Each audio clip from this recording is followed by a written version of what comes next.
Halo teman-teman, masih mengulas series Donghua Showland, di mana kemarin kita sudah membahas momen ketika Tang San bergabung ke Akademi Sri Lanka dan bertemu guru serta teman-teman barunya.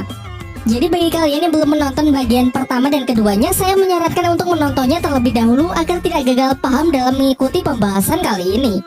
Namun sebelum mulai, seperti biasa saya akan memberikan spoiler warning bagi kalian yang belum pernah menyaksikannya secara langsung, karena pasti konten kali ini akan mengandung banyak spoiler. Baiklah, tanpa berlama-lama, mari langsung saja kita mulai. Setelah Tang San berhasil lulus dari ujian masuk Akademi Sri Lanka bersama beberapa siswa baru lainnya, kini akademi tersebut memiliki total sebanyak 7 siswa. Di antaranya adalah Tang San, Xiaowu, Ning Rongrong, Suying, Dai Mubai, Oishike, dan Mang Hojun. Untuk latihan pertamanya, Pak Kepala Akademi Flander mengajak mereka pergi ke kota Souto untuk mengikuti sebuah arena pertarungan bagi para Master Roh. Menurutnya sebuah latihan yang sangat bagus untuk memberikan pengalaman bertarung yang sesungguhnya. Dalam arena pertarungan, satu kemenangan akan memberikan 1 poin, satu kekalahan pengurangan 1 poin, dan jika berhasil mengumpulkan 100 poin maka baru akan mendapatkan lencana tembaga. Flander berpesan agar para siswa mendapatkan minimal lencana perak sebelum kelulusan akademi. Kemudian ia memerintahkan Dai Mubai untuk mengantar mereka melakukan pendaftaran. Dai Mubai menambahkan bahwa terdapat 8 lencana dari yang terendah sampai yang tertinggi, yaitu lencana besi, lencana tembaga, lencana perak, lencana emas, lencana ungu, lencana permata, lencana rubi, dan lencana berlian. Pada awalnya Xiao menganggap mudah tantangan tersebut karena lencana perak hanya berada di urutan ketiga.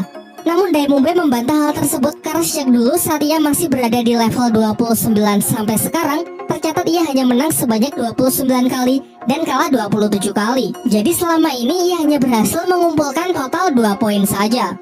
Di tempat ini banyak jenis pertarungan yang bisa dipilih, seperti pertarungan 1 lawan 1, 2 lawan 2, maupun 3 lawan 3. Selain mendaftar dalam pertarungan 1 lawan 1, bersama Xiaowu, Tang San membentuk tim 2 orang untuk mengikuti pertarungan 2 lawan 2.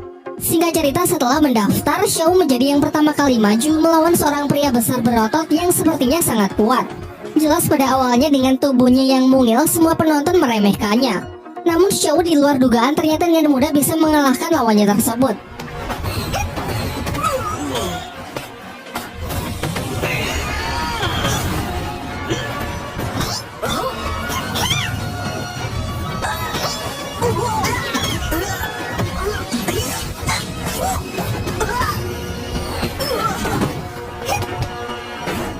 Pertarungan berikutnya adalah Tang San melawan Suying. Tentu karena pemilihan peserta yang random, secara kebetulan ia mendapatkan lawan dari teman akademinya sendiri. Setelah wasit memberikan aba-aba, Tang San pun langsung menyerang menggunakan rumput biru peraknya untuk berusaha menangkap Suying. Akan tetapi Suying yang basically adalah petarung yang sangat mengandalkan kecepatan, bisa dengan mudah menghindari satu persatu kejaran tali akar milik Tang San. Di beberapa kesempatan Suying juga berusaha mencari celah untuk mendekati Tang San. Sementara menanggapi hal itu, Tang San masih bisa bertahan menggunakan mata iblis ungu guna mengimbangi kecepatan dari Suying. Masih terus berupaya menjaga jarak, ia mulai mengubah pola serangannya dengan menciptakan sebuah sangkar untuk mengatasi pergerakan Suying yang begitu cepat. Sayangnya Suying tak memperhitungkan bahwa ini bukan sekedar sangkar yang digunakan untuk membatasinya, melainkan upaya Tang San untuk memperluas jangkauan serangan agar ia bisa melancarkan serangan dari udara. Alhasil Suying pun tak cukup kuat untuk bisa meloloskan diri sehingga Tang San lah yang keluar sebagai pemenangnya. Pertarungan selanjutnya adalah pertarungan 2 lawan 2 antara tim Wusan, Xiaowu, Tang San melawan tim Besi Darah, yaitu 2 pria bersaudara dengan masing-masing senjata palu besar. Dengan chemistry yang bagus, Xiaowu maju sebagai penyerang sementara Tang San bertugas melindunginya dan berusaha mengontrol jalannya pertarungan. Namun jelas tak semudah itu. Menurut Tang San, serangan palu mereka mirip dengan miliknya, hanya saja tidak lebih kuat tetapi pergerakan ayunannya yang jauh lebih cepat, yang bahkan tak sanggup ia tahan menggunakan rumput biru peraknya.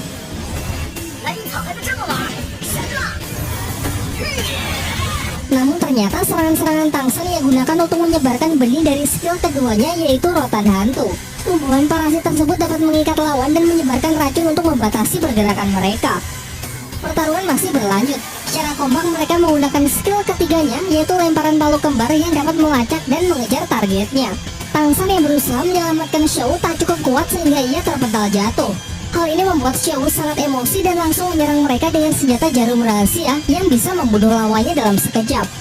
Namun Tang San justru menghalau serangan mematikan tersebut karena bagaimanapun juga ini hanyalah sebuah pertandingan. Mengingat tenaga yang sudah terkuras habis, ditambah racun Tangsan yang semakin menyebar ke seluruh tubuh, mereka pun mengaku kalah sehingga dengan ini Tangsan pun mendapatkan kemenangan keduanya.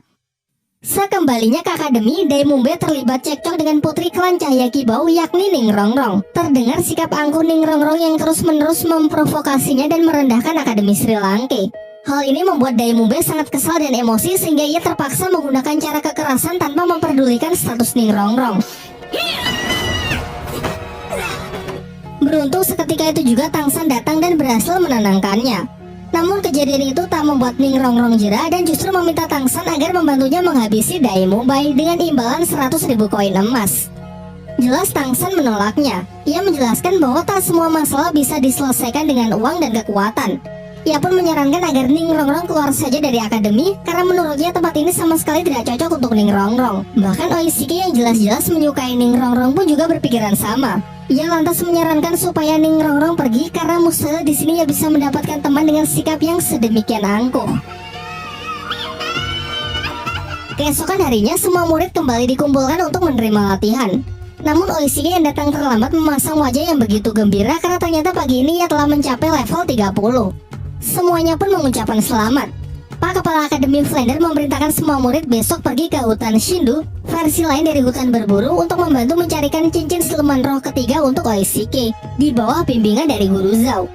Masih nyambung dengan Oishiki, latihan hari ini adalah memakan sosis penambah stamina dari skill roh pelindung milik Oishiki, dengan alasan agar tubuh mereka bisa terbiasa dan beradaptasi saat nanti berada di medan pertempuran yang sesungguhnya.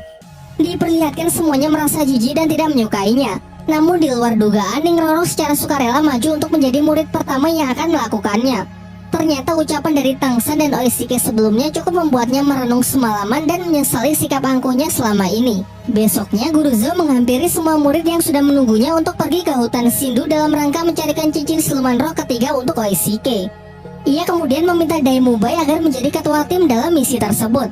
Daimumbe lalu menyampaikan formasi kerjasama tim di mana Tangsan akan berada di garis depan, tepat di belakangnya dua tipe support, Xiao dan Mang Hojun diberikan tugas untuk menjaga sisi kiri dan sisi kanan, sementara dirinya akan mengambil alih area belakang. Setelah seharian tak menemui siluman roh yang cocok untuk Oishiki, mereka memutuskan untuk singgah di sebuah warung makan di dekat sana. Namun suasana yang tenang seketika rusak pasca kedatangan sekelompok anak yang diketahui berasal dari Akademi Changhui. Daimumbe menceritakan bahwa Akademi Changhui merupakan akademi yang cukup terkenal, tetapi sebenarnya muridnya tak begitu kuat dan cenderung lebih menonjolkan sifat angkuhnya. Bisik-bisik itu terdengar sampai di telinga murid Akademi Changhui sehingga dibuatlah sebuah rencana untuk mengerjai para murid Sri Lanka. Seorang anak kemudian berjalan ke arah mereka dan secara sengaja menyinggol pelayan yang tengah membawa makanan.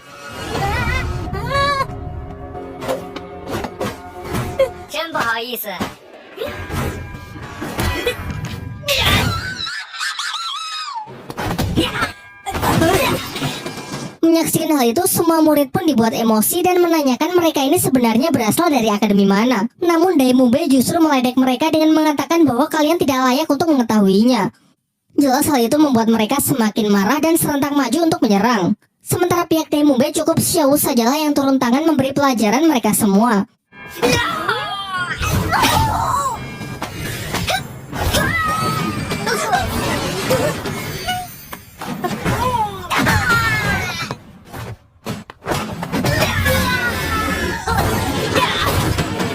Perseteruan yang semakin memanas memaksa guru dari Akademi Changhui untuk turun tangan. Dia adalah seorang master roh pemilik kekuatan roh pelindung jenis hewan penyu hitam yang telah mencapai level 50. Ia kemudian menanyakan di manakah guru mereka. Namun pihak Sri Lanka kembali meledeknya dengan mengatakan kalau ia juga tak layak untuk mengetahui hal itu. Dan jika mau bertarung mereka saja sudah lebih dari cukup. Sampai ketika mereka nyaris bentrok, pemilik restoran pun meminta jika mereka ingin berkelahi maka jangan dilakukan di dalam warungnya. Sebelum keluar, Tangsan menyusun sebuah strategi karena pasti takkan mudah menghadapi master roh yang sudah berada di level 50. Menurutnya jenis roh pelindung penyu hitam adalah jenis kekuatan dengan durability yang sangat tinggi namun tidak memiliki damage yang besar. Singkat cerita, pertarungan mereka pun dimulai yang dimeriahkan oleh sorakan para murid Akademi Changhui. Serangan pertama dimulai dari skill pukulan gelombang udara dari Daimumbe, disertai tembakan api Mang Hojun di sisi kanan dan didukung oleh rumput biru perak milik Tangsan untuk membatasi pergerakan lawannya. Setelah tertangkap, Mang Hojun kembali mendapatkan aba-aba dari Tangsan untuk membakar habis guru Changhui dengan teknik semburan Phoenix api bersuhu tinggi. Sayangnya perkiraan Tang San tak sepenuhnya benar. Guru Akademi Changhui memiliki skill serangan nafas dingin yang luapannya sanggup membekukan udara dalam sekejap. Su Ying yang mencoba mengambil kesempatan untuk melancarkan serangan jarak dekat, justru tangannya terjebak dalam kubah es. Beruntung dengan refleks Dai Mu Bei segera mendekat untuk menghancurkan kubah tersebut. Dilanjutkan dengan Tang San yang kembali berusaha mengikat lawan, dikombinasikan dengan api Mang Ho Jun. Dai Mu Bei yang sempat terpengaruh provokasi mengambil resiko untuk menyerang yang mengakibatkan radang dingin di tubuhnya semakin parah. Sementara itu Mang Ho Jun kembali beraksi dengan semburan Phoenix api untuk menghalau serangan nafas es yang mengarah langsung ke Dai Mu Bei, sehingga terjadilah bentrokan antara dua elemen yang saling bertolak belakang.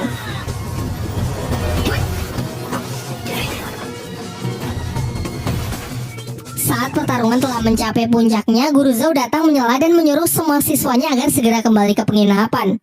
Namun Guru Akademi Changhui yang masih tak terima meminta para murid Sri Lanka untuk meminta maaf karena telah merendahkan akademinya. Akan tetapi Guru Zhou mengatakan bahwa tak perlu ada yang meminta maaf. Ia malah mempertegas bahwa Akademi Changhui memanglah akademi yang cukup terkenal, namun keangkuhannya hanya bisa menindas orang-orang yang lebih lemah saja.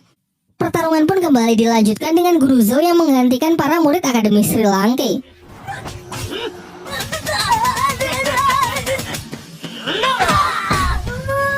Dalam sekejap ia bisa menghajar habis-habisan Guru Akademi Changhui, bahkan tanpa melibatkan kekuatan roh pelindungnya.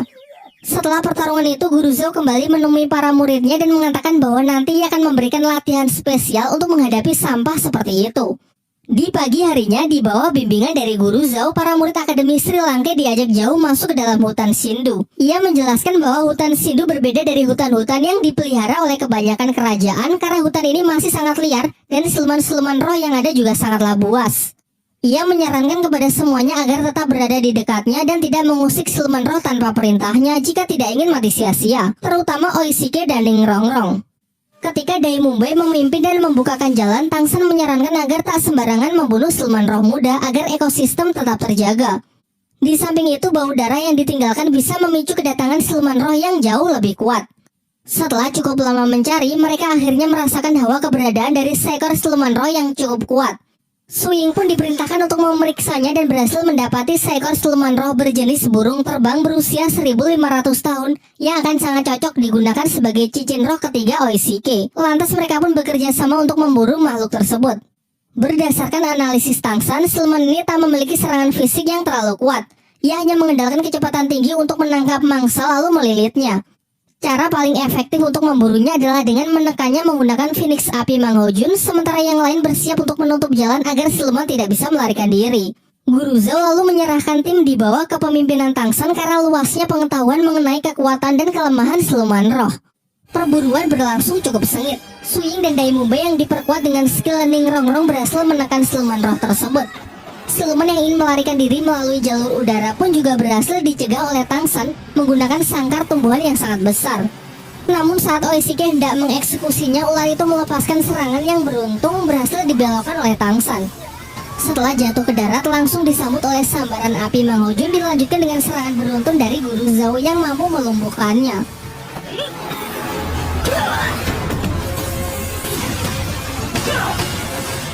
Guru Zhou lantas segera menyuruh Oishike untuk mengambil cincin rohnya, akan tetapi tiba-tiba datang seorang nenek bersama cucunya yang mengklaim bahwa siluman roh ular terbang adalah miliknya yang akan menjadi cincin roh ketiga untuk cucunya. Hal itu karena ialah yang pertama kali menemukannya, dibuktikan dengan serangan tongkat yang ia goreskan ke perut siluman tersebut. Menanggapi hal itu, Guru Zhou tidak bertindak gegabah karena nenek itu merupakan salah satu senior master roh yang bernama Cao Tianxiang. Di dunia persilatan ia merupakan master roh yang sangat disegani. Bersama pasangannya yakni bangsawan naga Mengsu, mereka menjadi duo maut terkuat yang dikatakan mampu menandingi seorang master roh bergelar Daoluo. Walaupun begitu, Guru Zhou masih bersikeras untuk menolak memberikan siluman roh tersebut. Ia beralasan meski Cao Tianxiang yang menemukannya terlebih dahulu, namun ialah yang berhasil menangkapnya. Sampai akhirnya diputuskan untuk menggunakan hukum master roh guna menyelesaikan permasalahan ini. Hukum itu menyatakan bahwa sesama master roh harus saling bertarung demi memperebutkan siluman roh, sehingga Oishike ditantang untuk menghadapi cucunya yang bernama Meng Yiran, master roh level 30. Namun Guru Zhou menolak mengingat muridnya merupakan master roh bertipe support. Mendengar hal itu, tiba-tiba dari belakang Tang San maju dan menyatakan bahwa ia bersedia mewakili Oishike untuk bertarung melawan Yiran. Sang nenek pun sepakat karena mengetahui kalau Tang San masih berada satu level lebih rendah dari cucunya. Terlebih lagi roh pelindungnya hanyalah rumput biru perak. Singkat cerita, pertarungan pun dimulai. Diremehkan di awal menjadi keuntungan bagi Tang San untuk bisa melancarkan serangan kejutan.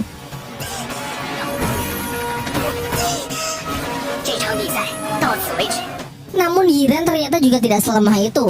Berkat roh pelindung ularnya, ia dengan mudah bisa meloloskan diri dari perangkap tali akar milik Tang San. Bahkan racun pelumpuh yang ia gunakan juga sama sekali tak berpengaruh, karena basically kekuatan ular milik Yiran juga beracun. Merupakan sebuah cara yang sangat efektif untuk melawan racun dengan racun. Menggunakan senjata tombak beracun, ia kemudian melancarkan serangan balasan. Tidak begitu cepat, namun cukup merepotkan karena jumlahnya yang lumayan banyak. Tang San pun berusaha mendekat dan berhasil menghentikan serangan tersebut yang dikendalikan oleh tongkat ular milik Yiran. Mulailah mereka membenturkan energi roh yang saling berusaha menekan satu sama lain. Setelah cukup lama saling menekan, pertarungan itu pun akhirnya dimenangkan oleh Tang San sehingga hak milik atas siluman roh ular terbang kini diserahkan kepada OSCK.